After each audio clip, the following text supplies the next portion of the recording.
To move the capital from an impregnable fortress to the front lines, onto enemy territory that you haven't even annexed? No strategist in the world would commit such madness unless they were trying to hide something terrible. The official version of relocating the capital to St. Petersburg is not history, but a poorly written alibi. Official Russian history is full of inexplicable decisions. One of the most mysterious is the transfer of the capital from Moscow to St. Petersburg. Let's forget textbooks and apply logic. Moving the capital is not just a matter of geography. Moscow is a fortress with a 1,000-year history and formidable walls. St. Petersburg is a city built on swampland, established just 8 years before it became the capital. Why not stay in the reliable Moscow, especially during the Great Northern War when the enemy is lurking? That's strange. Very strange. The new center of Russia emerged on territory that was still formally not part of the state. It's not just risky, it's vulnerable. Why shift power to the front lines of military action, onto land barely settled? Logic suggests the capital should be protected, not exposed to destruction. So, behind this decision lies more than just ordinary statecraft. St. Petersburg is a city with a short history. Construction began in 1703, and by 1712 it was already the capital. Too little time to create a full-fledged administrative and cultural hub. How could such a young city replace Moscow, which had accumulated status and infrastructure over centuries? It's an artificial leap in history, an attempt to rewrite reality. And then, a technique appears that we might call historical doubles. Let's compare the biographies of Peter I and Peter II. The first, a reformer, founder of St. Petersburg. The second, a young emperor with the same name, but a different fate and era. Their stories intersect like reflections in a mirror. Why are there so many mirror-like characters in Romanov history? Catherine I and Catherine II are also a pair of doubles, with astonishingly similar lives and reigns separated by decades.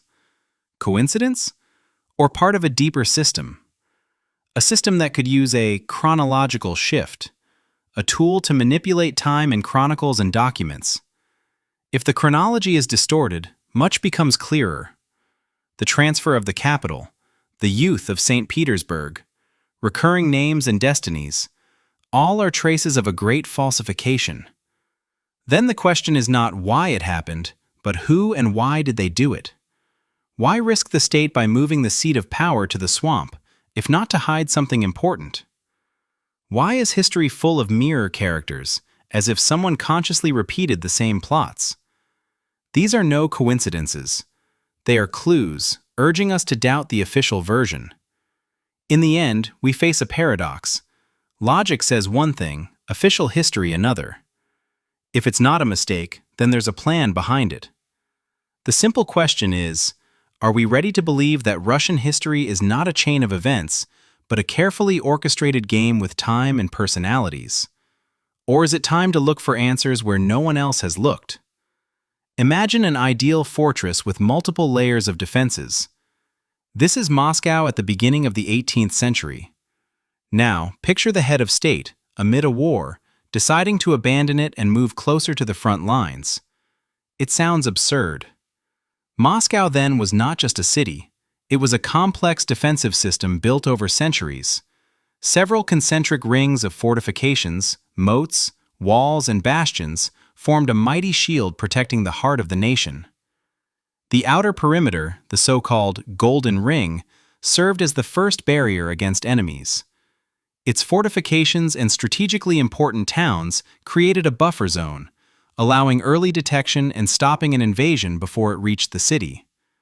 This multi-layered approach was meticulously planned. Moscow was not a vulnerable point. It was the core around which the entire country's defenses were organized. The city was not merely the capital, but a true fortress capable of withstanding a prolonged siege. To understand better, compare this with other historical examples. During the time of troubles, when Moscow was under threat, the government evacuated to Samara, a city far from the front, deep within the country. That was a logical measure to preserve power and security. But Peter I decided to leave Moscow and move closer to the front lines. Why? How can such a step be justified from a common-sense perspective? This act contradicts military logic. If there is a fortress capable of protecting the government, why abandon it? Why voluntarily give up the advantage and place oneself in a more vulnerable position? It's not just a mistake, it's strategic absurdity.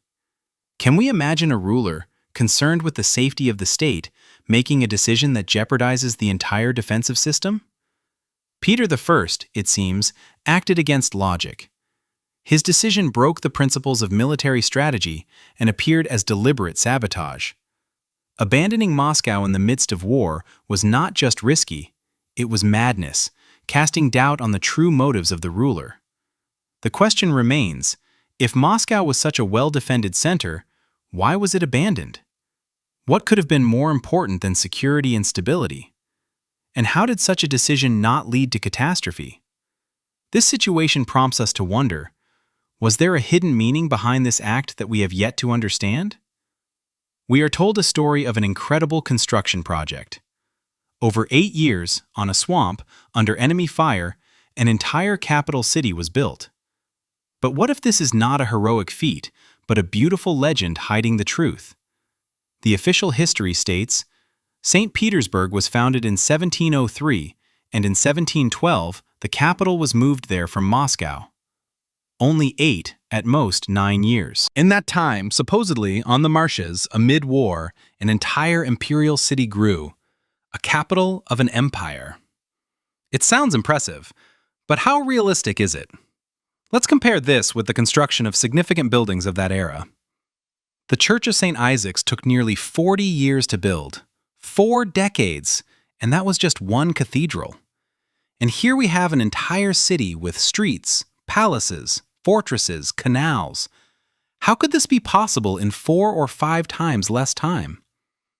If a single cathedral took decades, where did the resources and technologies come from to build a whole city so quickly? What does it take to build a multitude of buildings and infrastructure? Let's add some context. St. Petersburg was constructed on marshy ground where the earth constantly sinks, demanding complex engineering solutions. This was not merely construction, it was a battle against nature itself. And all of this happened during the Great Northern War, a period when the state's resources and attention were consumed by military campaigns. How could large-scale construction and warfare occur simultaneously? Who supplied the materials, workers, and machinery? Why does the official narrative fail to explain these obvious difficulties? The question is simple but uncomfortable. How, in the early 18th century, could technologies exist that allowed such a city to rise in just a few years? Do we truly believe that such miracles were possible back then? Or are we being told a legend to hide the real story? Perhaps St. Petersburg was not built from scratch on a blank slate, but was founded upon existing settlements and structures. Or maybe the scale of construction has been greatly exaggerated. When you think about it, it becomes clear. Building a capital from zero in just 8 years, amidst war and on swampy terrain, is nearly impossible. It's not a feat, but a myth. Convenient for creating a heroic narrative of the city's founding. In reality, the story is more complex and less romantic. We are simply not told the full truth about how and when St. Petersburg actually appeared. So, should we accept the official version without question? Or is it time to admit that there are gaps and mysteries in the history of St. Petersburg's construction that don't fit the usual narrative? If one cathedral took decades to build, how can we believe that an entire city sprouted in just a few years? It's strange. Too strange. Imagine, a country relocates its capital to a territory of a neighboring state with which it is at war. It seems impossible. But that's precisely what, according to historians, Peter the Great did. Moving the capital in 1712 is a fact most accept as given. But the Great Northern War, during which Russia fought for access to the Baltic Sea, only ended in 1721. Until then, Russia and Sweden remained in open conflict. And here's what happens. Peter I declares St. Petersburg the capital 9 years before the war's end. Yet the land where the city was founded, Ingria, formerly belonged to Sweden. Under the international law of that time, Russia had no grounds to claim these lands as its own. How can such a legal absurdity be explained? According to all norms, the capital cannot be located on foreign territory. This is not just a protocol breach, it's a blatant disregard for laws that already existed. Peter I moved the capital to a city that was legally enemy territory. Does this mean the official history ignores this fact? Or is the entire chronology built on fabrications? If the capital was moved onto land not yet annexed, how can this event be considered legitimate and historically accurate? The Treaty of Nystadt in 1721 officially secured Ingria and other Baltic territories for Russia. Only after this could it be formally stated that St. Petersburg had become a Russian city.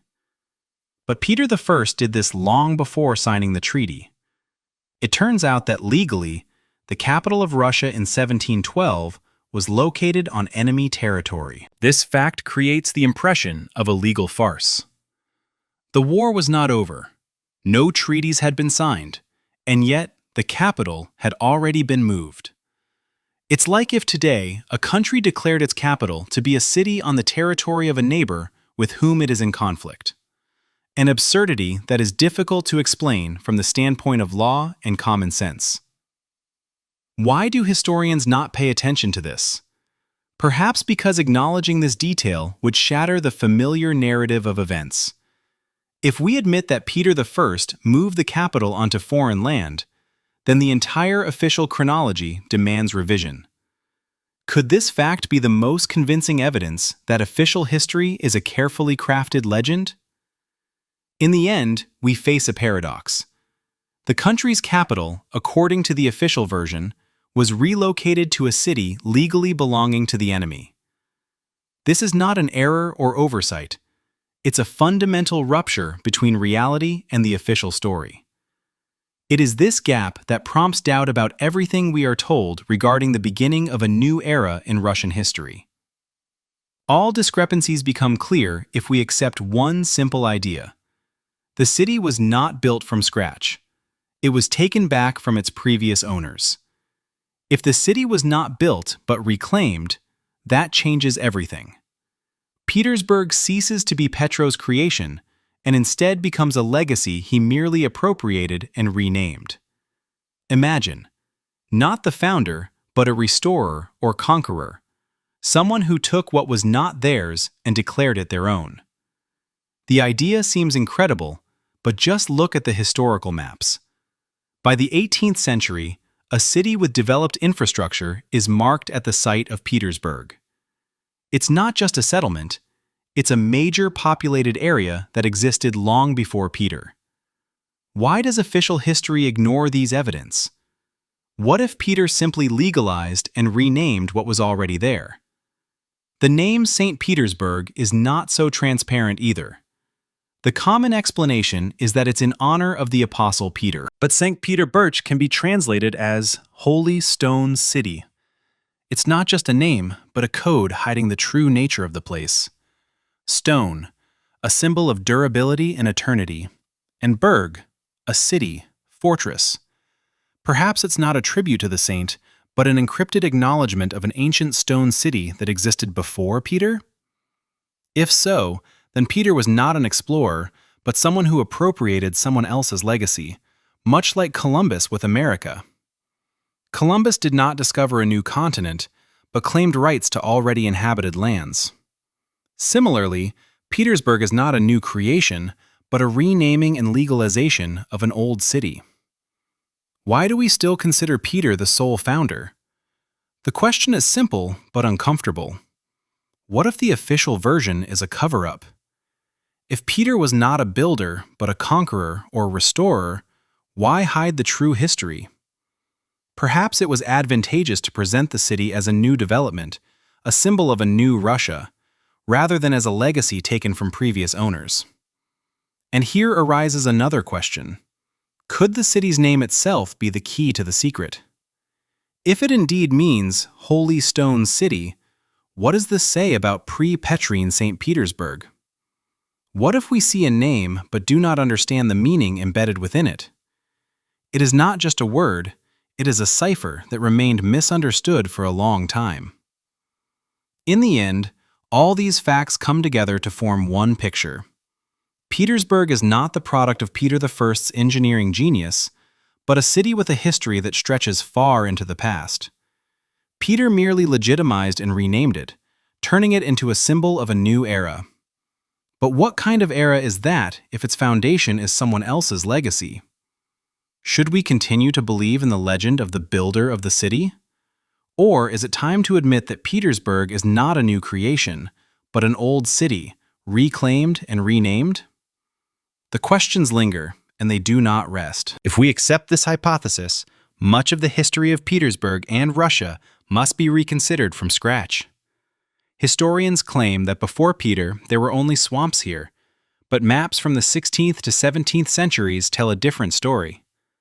Let's open the atlases of those times and see what truly existed at the Neva estuary 150 years before Peter. Impressive, isn't it? Europe's best cartographers, Ortelius, Mercator, Sanson, did not draw fantasies. Their maps served as navigational tools for sailors and traders. And on them, clearly visible at the Neva estuary, is a large city. Not just a settlement, but a city with a name varying from Peter to Peter and even Petropolis. Let's examine Sigismund Gerberstein's map from 1549.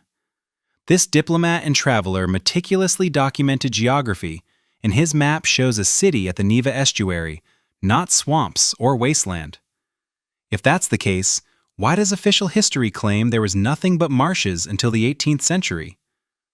Someone might say these are errors or coincidences, but Ortelius and Mercator were not prone to fabrications. Their atlases were the foundation of navigation, trade, and military campaigns. Mistakes in such maps would cost lives and money. Therefore, they could not have simply invented a city where none existed.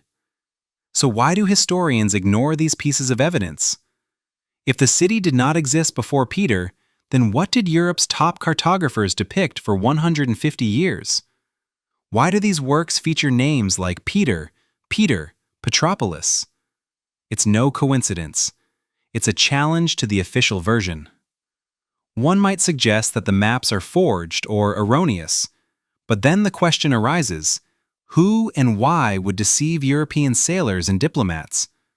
And why are these maps stored in archives as authentic documents? This situation casts doubt on fundamental assumptions about the origins of Petersburg. If, as early as the 16th century, a major settlement existed at the site of the future city, what happened to it? Why does official history remain silent? And why do authoritative cartographers confirm the existence of a city long before Peter? It's strange. Very strange. That's why these maps are not just artifacts. They are tangible evidence demanding a reassessment of traditional views. They compel us to ask, is the official narrative built on silences? The simple but sharp question, if the city existed, why has its history been erased? And why do we accept as truth what contradicts numerous documents? Answers could alter our understanding of the history of St. Petersburg and Russia. The fortresses surrounding St. Petersburg hold a secret. Their shape does not correspond to the era of Peter, but becomes understandable if we assume they are the legacy of a more ancient and global civilization. The fortifications of Kronstadt and Schlüsselburg are classic star forts. Their 5 or multi-sided plans with projecting bastions provided visibility and crossfire. But here's the paradox. By the early 18th century, this form had lost its meaning. Artillery had become too powerful and mobile. Walls that once deflected bullets and small shells could now be easily pierced by cannon projectiles. So why then was an outdated system chosen to defend Petersburg? The scale and complexity of these fortresses raise questions. Their construction demanded resources and technologies that did not match Russia's capabilities at the beginning of the 18th century. The time and funds officially spent on these structures do not explain their precision or engineering sophistication. If Peter and his craftsmen built the bastions from scratch, why are there no traces of simpler, intermediate stages? Why are there no mistakes or reconstructions, which are typical for large projects?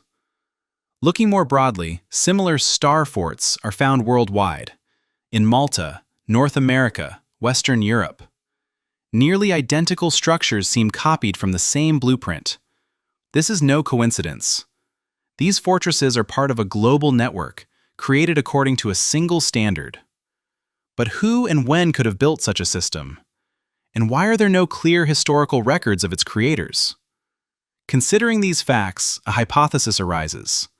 Peter did not build these fortresses from scratch. He was more likely repairing and adapting an already existing, much older defensive system. Perhaps he inherited the legacy of a civilization that possessed technologies and knowledge long lost to us. Then, the meaning of the star-shaped form becomes clearer. It is not archaic, but a fragment of a mysterious engineering tradition designed for different conditions and threats. If this is true, who is behind this global network of fortifications? Could we be dealing with remnants of a civilization deliberately erased from history? What kind of culture could erect such complex systems, and why are its traces carefully suppressed? These questions are not just intriguing, they compel us to reconsider our understanding of the past. Perhaps these fortresses are not merely military structures, but keys to unraveling a larger secret.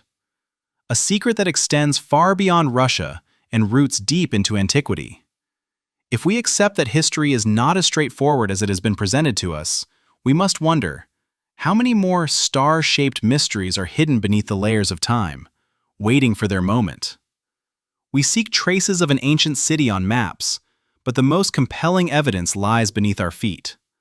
The lower floors of old buildings in Petersburg descend deep underground. Historians call this a cultural layer, but the facts point to a catastrophe. What if the cultural layer is not just accumulated remnants of human activity over centuries, and the traces of a colossal event? A hypothesis rarely voiced suggests that somewhere around the mid-17th or early 18th century, a global catastrophe struck the planet. A kind of deluge that buried entire cities. A layer of clay and sand several meters thick, covering ancient structures, isn't just the mud of passing time, but the result of a sudden, destructive phenomenon. Take St. Petersburg. Here, the lower floors of buildings plunge deep underground, as if the city sank into a shifting abyss. Historical records confirm that Peter I and his circle personally engaged in excavations and restoration of old constructions. Why did they have to rebuild cities as if they had been flooded and buried? This isn't coincidence or architectural error, as official versions suggest. It's the aftermath of a cataclysm that changed the face of cities, and perhaps the entire world. Similar layers are found elsewhere across the globe. Why do we see cities with their first floors buried in different corners of the earth? If not natural disasters, then what? Design flaws? Clumsy construction? Doubtful. There are too many coincidences to dismiss it as mere chance. The term cultural layer is convenient, but what if behind it lies a massive layer of mud left by a worldwide flood? That changes everything. We cease to see history as a gradual evolution of civilizations and begin to notice ruptures, catastrophes that wipe cities off the map. If Peter I and other rulers restored cities after such events, then the official chronology demands revision. A simple question arises. Why is such a massive event, which left buried floors and destroyed cities, almost absent from chronicles? Was it deliberately concealed? Or was there a reluctance to admit that history encompasses not only triumphs, but also catastrophes that turned everything upside down? We face a choice. Accept the version of gradual cultural accumulation, or acknowledge that what we see are traces of a global flood that annihilated entire civilizations. If that's the case, how deeply must we revise our history? Returning to our doubles, Peter and Catherine, their strange repetitions in history cease to be mere coincidence if we consider the terrifying possibility. The Romanovs are not just a dynasty, but a project to erase history. Peter I and Peter II are not just names in a timeline. Their relocations, shifts of residence, and recurring traits resemble a carefully planned game. Why create doubles if not to confuse the trail? This technique isn't accidental, but a tool used to rewrite history, erase the boundaries between eras and characters.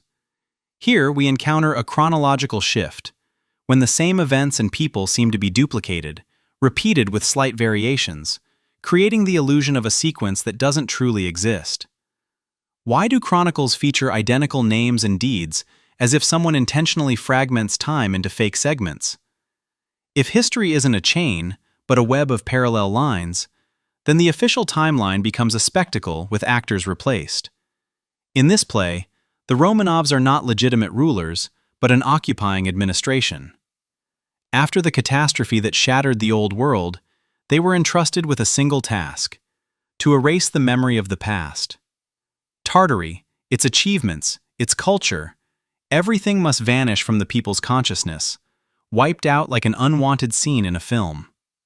The Romanovs are not creators of a new history, but its censors, rewriting the past so that no one can uncover the truth. The transfer of the capital is a key act in this operation. It's not merely a change of the geographic center of power, but a symbolic appropriation of heritage. The new center, a new history, a new order, a new memory. The old is erased, and the new is imposed as the only true version.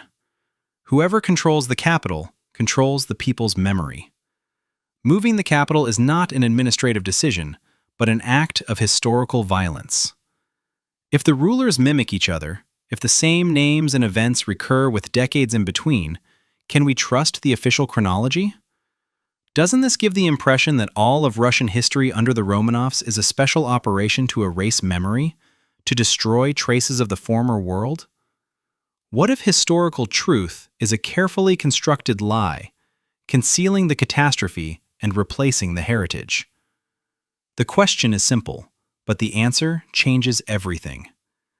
If the Romanovs are a project of history cleansing, then the official version is not a record of the past, but a tool of manipulation. Who then governed this land before them? And why was the memory of that world so meticulously destroyed?